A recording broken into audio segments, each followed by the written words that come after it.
Between Hurricanes Ian and Fiona, devastation the likes of which has rarely been seen in decades is currently being reported. And aiding in the recovery is Israeli emergency response organization United Hatzala. In fact, the group is sending teams to Florida now, just a day after its delegation was returning from Puerto Rico. And joining us now is psychologist Kamila Forkosh Lavan, who was a party to the Puerto Rico team. Kamila, thank you again for being with us. So I understand that this was your first time on mission for United Hatzala. Can you tell me about your experience? Yes, actually, I've been in general volunteering with them just here in Israel for many years already, and I think first of all, I'm in love with them already, yes, and everything that they do, and we'll talk about that a little bit more. But I think I didn't realize until I was actually there on the magnitude that they do, and I guess we do, just even in a few days, connecting different agencies with each other in order to continue to work even as we leave, but also just one-on-one, going from home to home, speaking to parents, speaking to children, empowering the parents on how to do and what to do with their children that went through a traumatic event like that, empowering the children themselves, grandmothers. We provided medicine for people that, the water just washed off the medicine. We worked with the local people as well. The whole situation was so emotional and so amazing. We're still in touch with the people. We're working on creating a system for them that they could have something that what we have with the United Hatzala. As you might know, our response rate is 3 minutes and less. That's just crazy. It's amazing. No one has a response rate like this all over the world. And they want to implement something like that. I mean, I can talk about it for hours. So let's talk a little bit more. I mean, do you have specific stories or anecdotes from Puerto Rico that really sit in your mind, especially because, the images and the devastation in Puerto Rico, which not even from this hurricane, but this hurricane compounding the effects from the previous hurricanes that the island has not fully recovered from. Exactly. So people talked about that a lot of, Maria happened only 5 years later, and now we're hit again, and they didn't yet recover. And in many areas, the poverty is already very, very palpable, right? So we can see literally the houses are flooded, full with everything, with, whatever came out of their bathroom and whatever else it came out. And now it's in the middle of the house, and the water was really high. And you can see some of those houses are just going to be wet. They will not dry out.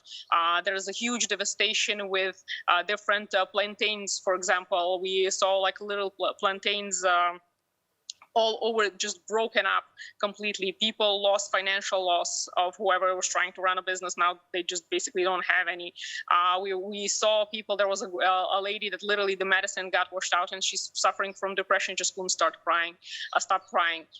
We had, there was, for example, we're like very friendly and outreach, and of course we're reaching out to people and making it available. So for example, one of the guards in a hotel where we stayed approached us, and he was like, who are you? So we talked about Israel, and we talked about United Hatzala and who we are. And this is a picture, by the way, of here it is. That's his picture. And he came up to us, and he's studying actually to be a medic. So he asked if he can join. We're like, of course you can join. He was invaluable to us. Did a lot of translation for those of us that don't speak Spanish, but in general was able to offer also the cultural approach and things like that. He was in the middle of crying. We all cried many, many times, hugging each other. And then we got invited to his school as well, and we did a lecture over there. And they're still in touch with us, the professors as well from the school, and they want to learn more. And just the influence that he did on the children that are studying with their children, technically young adults. And he was sharing with us afterwards that they didn't even speak to each other. And after we left, this was like an unexpected, influence. Not only that they learned from each other on breaks, they all of a sudden started speaking to each other and exchanging numbers, and now they have a partnership.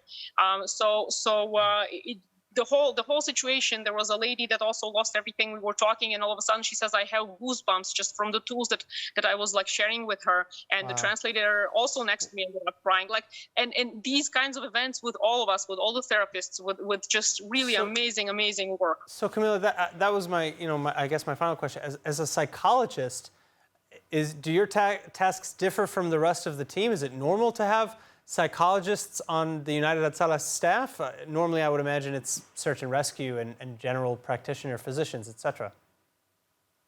So it's a brilliant question. United Hatzala is the only organization that actually has as a part of their team mental health.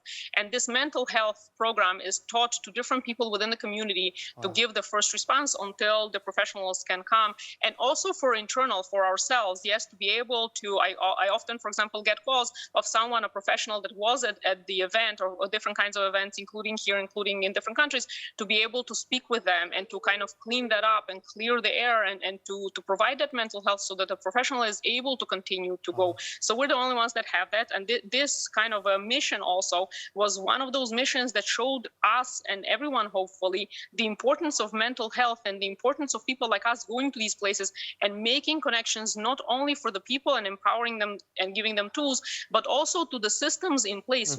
As we left literally a system in place with different local agencies being now trained and training their own people, and also providing support, but also working between themselves and amongst themselves to be able to hold the community. It's just amazing. I'm still blown away, very, very, as you can see, under the impression.